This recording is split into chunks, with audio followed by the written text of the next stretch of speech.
Bonjour à tous et bienvenue sur ma chaîne. Donc aujourd'hui, nous allons discuter un petit peu de reconversion professionnelle et voilà, je vais vous donner mes conseils, mes astuces qui m'ont aidé à obtenir du coup mon CAP. Donc je vous en parle juste après.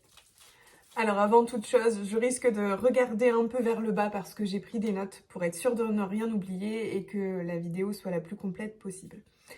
Alors donc pour rappel, j'ai passé mon CAP esthétique cette année. Je l'ai obtenu avec mention bien et donc je vais vous donner un peu mes astuces voilà, pour qu'est-ce que j'ai mis en place pour pouvoir y arriver tout simplement. Donc pour rappel, j'ai subi un licenciement économique. Donc ça a été un peu dur à avaler, mais en même temps une super opportunité entre guillemets de pouvoir garder ma fille en attendant voilà, de retrouver du travail et de retrouver une idée aussi. Et puis j'ai découvert le métier via les réseaux sociaux, donc le métier de socio-esthéticienne, et je me suis dit mais c'est ça que je veux faire. Le seul hic, entre guillemets, c'est pour pouvoir exercer ce métier, il faut avoir un diplôme en esthétique. Et donc le diplôme le plus facile, je mets des gros guillemets parce que je vais vous expliquer après pourquoi, à obtenir pour pouvoir prétendre à faire encore les formations ensuite de socio-esthéticienne, eh bien c'est le CAP esthétique cosmétique parfumerie. Alors donc du coup, c'était 15 jours avant la date limite pour pouvoir s'inscrire, pour pouvoir passer le concours, enfin pas le concours, le diplôme, sur le site du gouvernement en fait, tout simplement. Et je me suis inscrite rapidement pour être sûre de ne pas passer à côté et de devoir attendre encore une année de plus et que ce soit la galère. Donc je me suis inscrite un petit peu sur un coup de tête, mais en fait je pense que c'est quelque chose qui est bien, parce que si j'avais un peu trop anticipé, j'aurais pas passé le CAP. Je pense que j'aurais douté beaucoup de moi, et honnêtement je suis contente du coup l'avoir fait sur un coup de tête quoi. Alors mon premier conseil va totalement en désaccord avec ce que je viens de vous dire, c'est de bien réfléchir à son projet en amont. Alors oui, on va dire que c'est vraiment en désaccord avec ce que je viens de dire, mais pas forcément. Pourquoi? Parce que une fois en fait que vous savez ce que vous voulez faire, et ben voilà, il va falloir vérifier si c'est envisageable pour vous, les conséquences qu'il va y avoir aussi sur votre famille, sur votre travail, si vous travaillez déjà actuellement. Euh, Iris intervient dans la vidéo, écoutez, t'es pas d'accord avec ce que je dis? Il y a aussi, donc pour le CAP notamment, il vous est conseillé de faire des stages. Si vous êtes en candidate libre, vous n'avez pas l'obligation, mais vous avez une épreuve. J'en reviendrai dans peut-être une prochaine vidéo pour vous expliquer un peu les épreuves. Donc vous avez une épreuve dans le CAP esthétique où vous êtes obligé de présenter une entreprise. Voilà, donc si vous n'avez pas fait de stage, ça reste compliqué en fait de pouvoir présenter une entreprise où vous n'avez pas exercé, on va dire. De réfléchir aussi à votre projet vous permettra de savoir si c'est une envie passagère ou si c'est vraiment un métier qui vous tient à cœur. Et c'est pour ça que je trouve que les réseaux sociaux sont vraiment intéressants pour pouvoir découvrir des métiers. Ça vous permet de découvrir les points forts, les points faibles des métiers, parce qu'il y a toujours des points faibles, hein, forcément, mais sans devoir aller dans une entreprise, faire un stage, etc.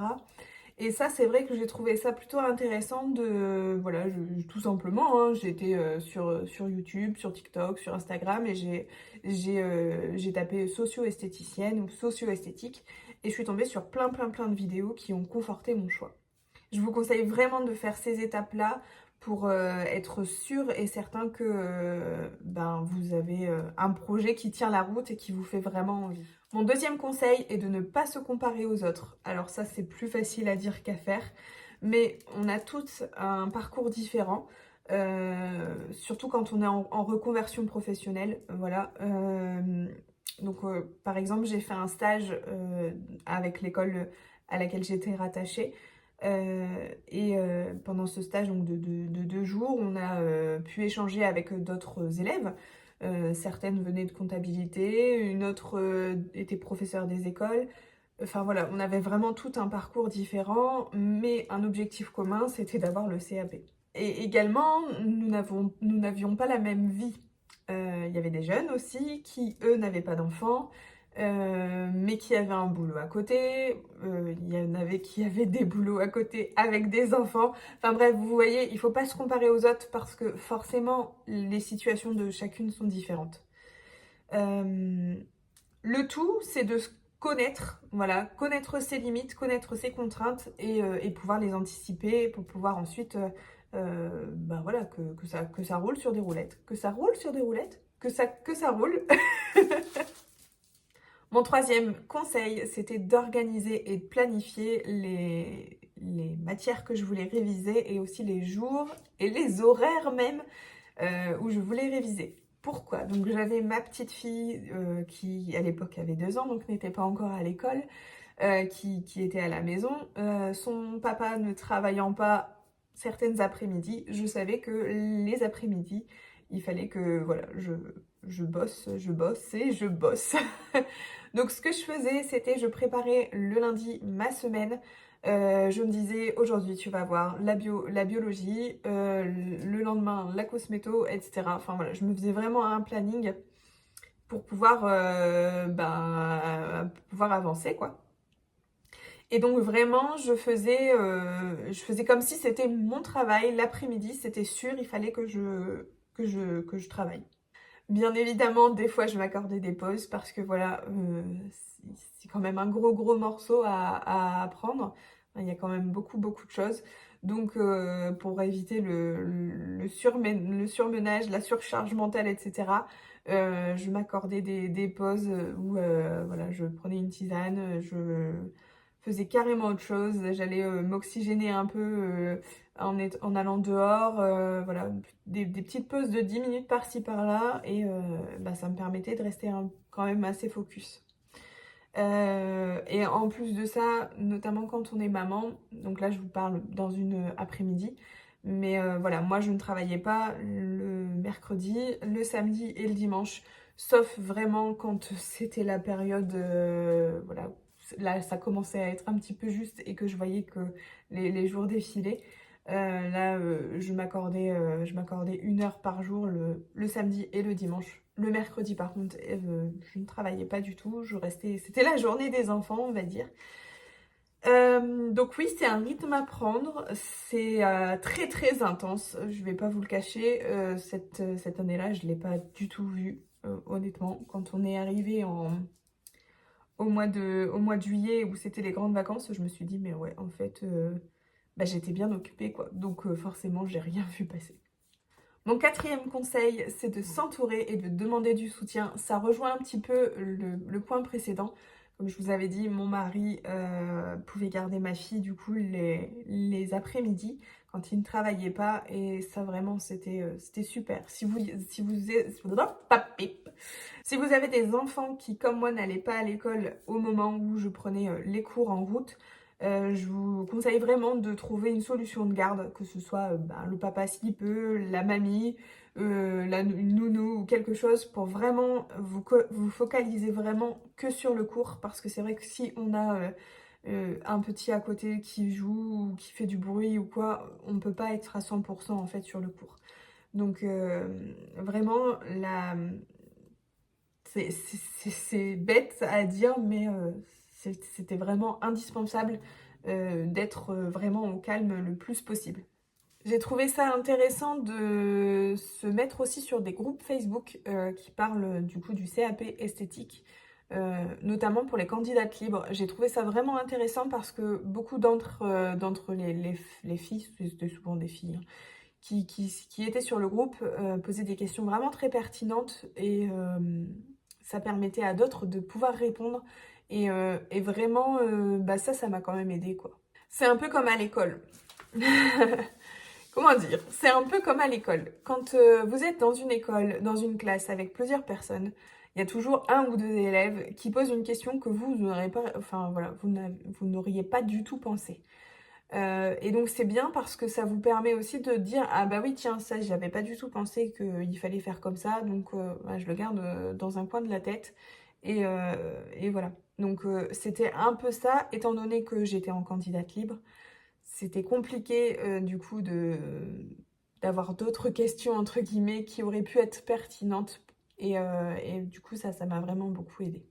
Alors avec l'école, on avait la possibilité de de poser des questions aux professeurs. Ils nous répondaient aussi directement, donc ça c'était plutôt chouette.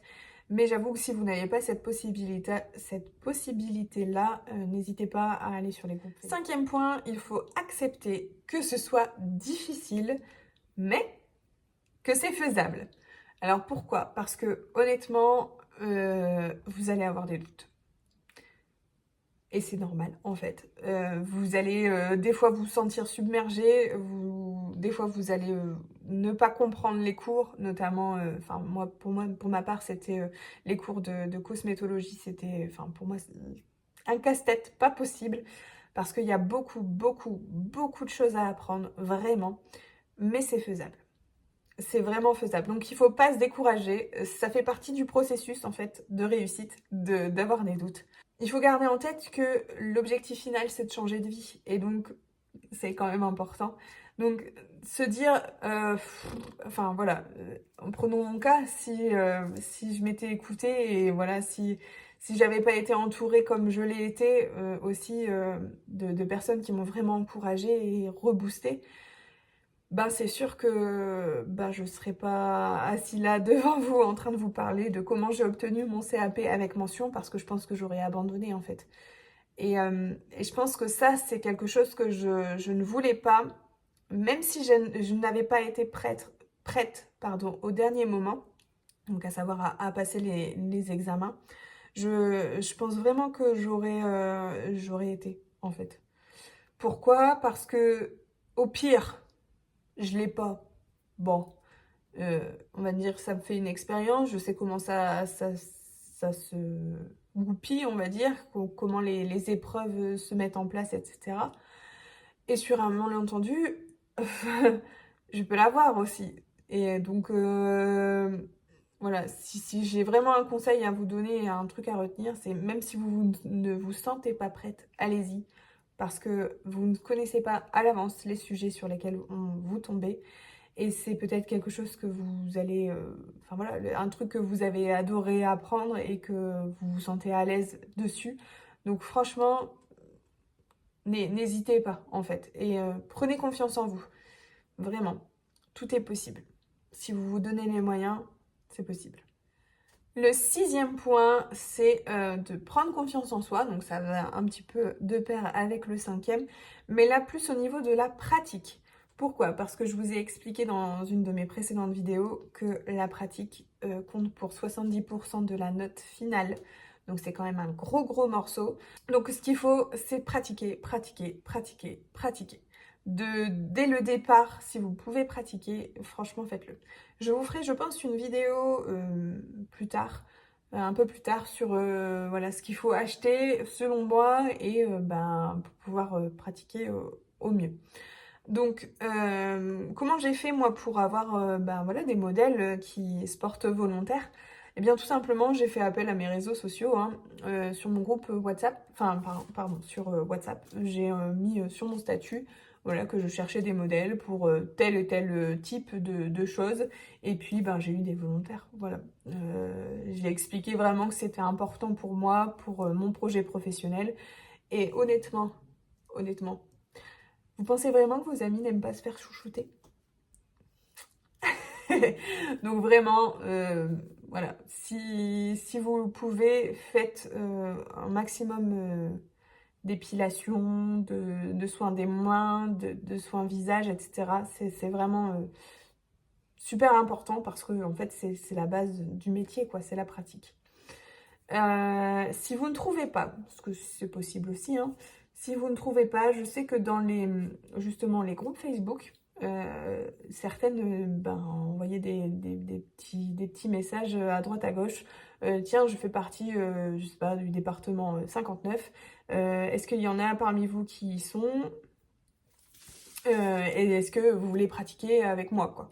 Et je trouve que c'est plutôt pas mal parce qu'en plus, enfin voilà, vous avez toutes les deux un objectif commun. Ce qui fait que les gestes au niveau de la pratique, vous allez pouvoir aussi vous juger entre guillemets en disant ah, attention là tu tires un peu trop vers le haut par exemple pour une bande au niveau de l'épilation. Et donc ça permet aussi de pouvoir voilà, vous améliorer toutes les deux. Parce que c'est vrai que si vous ne faites que sur des modèles de vos connaissances qui n'ont aucune notion d'esthétique, hein, tout simplement, c'est un peu compliqué après de savoir quoi. Donc voilà, si je peux vous donner un conseil, pratiquez, pratiquez, pratiquez, et ça va vous aider à prendre confiance en vous dans vos gestes. Le 7e point, c'est de voir le CAP comme une étape et non comme la fin de votre projet. C'est ce que je vous disais. Donc moi, en l'occurrence, il me fallait le CAP pour pouvoir me former à la socio-esthétique, ce que je suis encore en train de faire, hein. Mais voilà, ne voyez pas ça comme ça y est, c'est bon, c'est terminé. Alors oui, quand on a les résultats, c'est sûr que on prend un peu de vacances. Enfin, moi, du moins, c'était mon cas.